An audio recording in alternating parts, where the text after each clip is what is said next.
Yo, what's going on, guys? Welcome back to a brand new video. I hope you guys are doing well, and I have some Donovan Mitchell news to talk about with you guys. And I don't know if this is 100% true because at the end of the day, I'm not an NBA insider. I don't work for the New York Knicks, so I rely upon Twitter. I rely upon like social media outlets when it comes like to the New York Knicks or when it comes to the NBA world in general. I try to bring you guys the most accurate information as possible. And when I'm hesitant to put it out, I talk to you guys about it because I know about Ian Begley, who's obviously the most reliable New York Knicks source out there when it comes to just speculation and a bunch of stuff going on in the New York Knicks world. Mark Berman's very hit or miss. Adrian Wojnarowski, broad NBA, announces when trades happen. Same thing with Shams, but you could say they don't really talk about the details until the trades go down, but you could say they talk about speculation as well. So this isn't like just Donovan Mitchell and the New York Knicks. This is Donovan Mitchell in general. And apparently the source or this insider that actually said this on the radio show about the old Donovan Mitchell thing,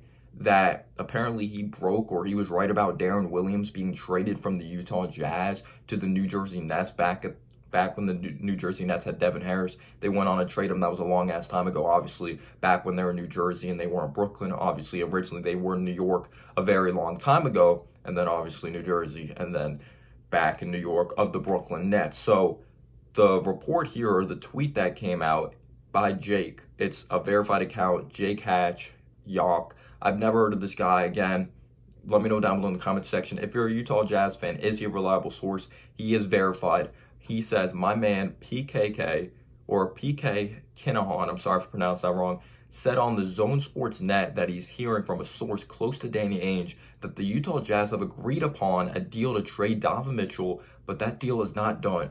So they've agreed upon a deal, but it's just, I guess the little details aren't put together. Like, I'm not a GM, obviously, or anything like that. So I'm not sure like what they talk about when it comes to this inside information or when they have meetings. So what it sounds like here is that this deal is going to be done soon. It says that they've agreed upon a deal. It's just not officially done. And who knows, it may not be the New York Knicks. It could be another organization, but obviously the reports we've seen and everything we have heard that the New York Knicks have the best possible package, and they've talked to the New York Knicks the most. The New York Knicks obviously came out and said that they don't want to give up Quentin Grimes.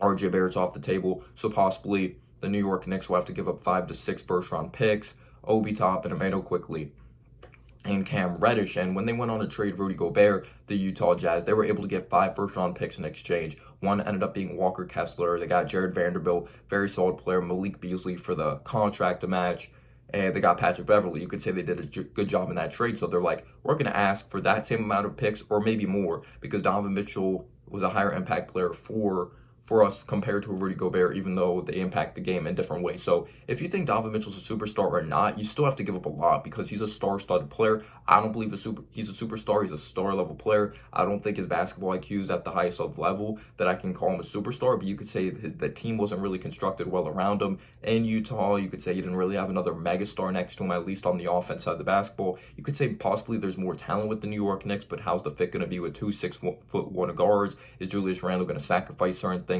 This team goes as far as RJ Barrett goes. So if the Knicks trade for Donovan Mitchell, they have real aspirations that they could really compete down the line. Even if Julius Randle doesn't live up to expectations of maybe this upcoming season or RJ Barrett, they could possibly trade them and try to get another star, or trade Julius Randle, that Westbrook situation, free up cap space to try to get another star in free agency.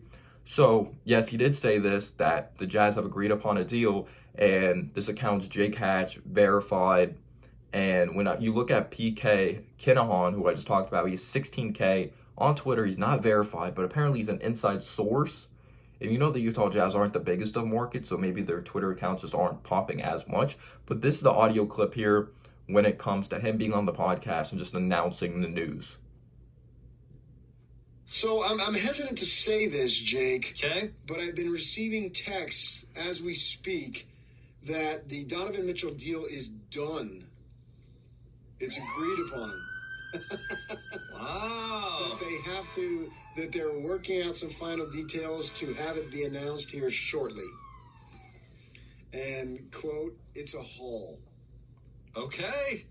How about that? This is why we have PK on the show, Megan. This is why he is good at what he does. I mean, these are just texts. I haven't confirmed it because I literally got them right now. Yeah, just from somebody that... All right, so I'm not hating, but he just happened to get texts like as soon as they started the show because this is like an 18-minute clip and they don't talk about it the entire time. But are you just allowed to just announce that news like right away on a podcast? I don't know. Again, I'm not an insider or anything like that, but I'm just wondering, is that a little fishy? Trying to like promote himself or try to blow himself up more? Because this could hurt his reputation if it's not real. So I don't want to give up more than that, but yeah. But yeah. This is not a random fan tweet. This is somebody that... There's connections there, and we'll just leave it at that. But yeah, and I don't think it's any big surprise, because I think it's going to get done. Yeah. So it's only a matter of when, not if.